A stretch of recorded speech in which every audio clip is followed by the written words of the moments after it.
تو کھانے کے لیے آپ نے گھر میں کہلوایا جی. فبعث إلى نسائه فقلنا ما معنا إلا الماء فقال 9 گھر تھے، 9 گھر کے اندر سوائے پانی کے کچھ نہیں تھا جی. فقال رسول الله صلى الله عليه وسلم من يضم أو يضيف هذا. ایک بات درمیان میں عرض کر دوں،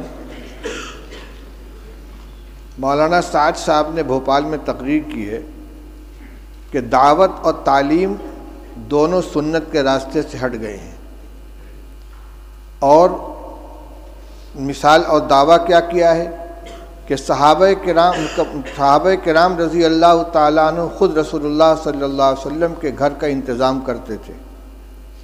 یعنی طالب علم کی یہ ذمہ داری ہے کہ وہ استاد کی کفالت کرے.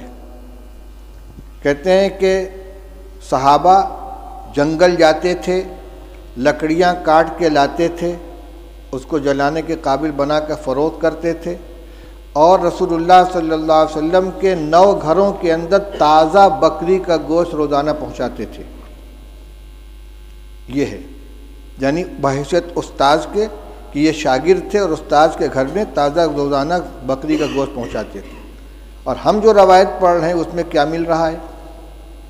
اس میں یہ حضرت عائشہ رضی اللہ عنہ فرماتی ہیں کہ ایک چاند نکلتا تھا، دوسرا چاند نکلتا تھا، اور تیسرا چاند نکلتا تھا، اور رسول اللہ صلی اللہ علیہ وسلم گھروں میں آگ نہیں جلتی تھی.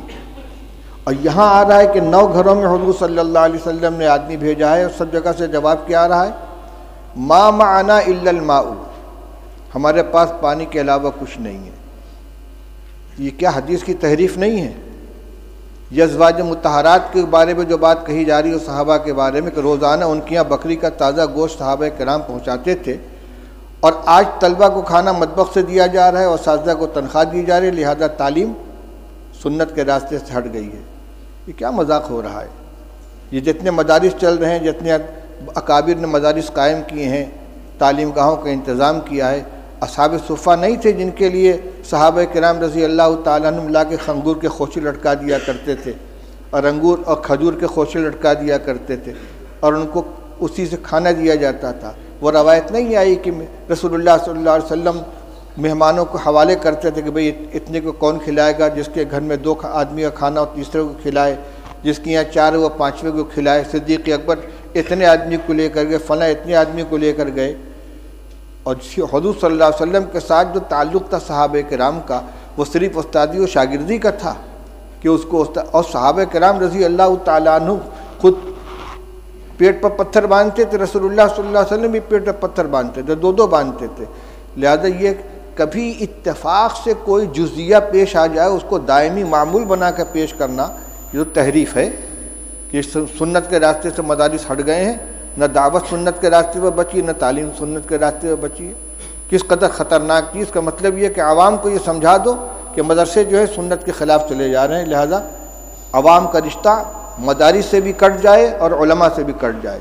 یہ انتہائی خطرناک رجحان ہے، جو اس کا مطلب یہ کہ سب کو باطل تنظیموں کے حوالے کر دیا جائے. ان کو نہ مدرسوں سے تعلق رہے گا عوام کا، نہ علماء سے تعلق رہے گا. پھر بھیڑیا آئے گا اچک کے لے جائے گا ان کو. اس پہ مجھے یہ یاد آیا کہ صحابہ حضور صلی اللہ علیہ وسلم نے ایک مہمان کے لیے گھروں کے اندر کہلوایا ہے، تو سب جگہ سے یہی شکایت آ رہی ہے. حضرت انس رضی اللہ تعالیٰ عنہ کی روایت پڑھ چکے ہو کہ بدبودار جس میں مہک پیدا ہو گئی تھی، ایسی چربی لے کر حضور کی خدمت میں پہنچے ہدیہ کے طور پر، اور کہتے ہیں کہ رسول اللہ صلی اللہ علیہ وسلم کی 9 ازواج مطہرات تھیں اور کسی گھر میں کھانے کو نہیں رہتا تھا. آپ نے وفات کے وقت 30 سا جو یہودی سے ادھار لیا ہے، اپنی ذرا اس کے پاس آپ نے رکھی ہے.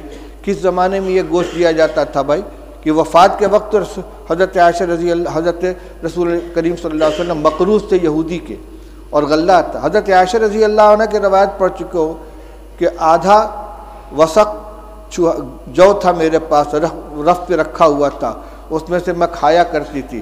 ایک دفعہ تول دیا تو سب ختم ہو گیا. یہ جو کو کھایا جا رہا ہے پکا پکا کے، اور یہ تازہ گوشت روزانہ پہنچا رہے ہیں. افسوس ہوتا ہے اس طرح کی حرکتوں کے اوپر.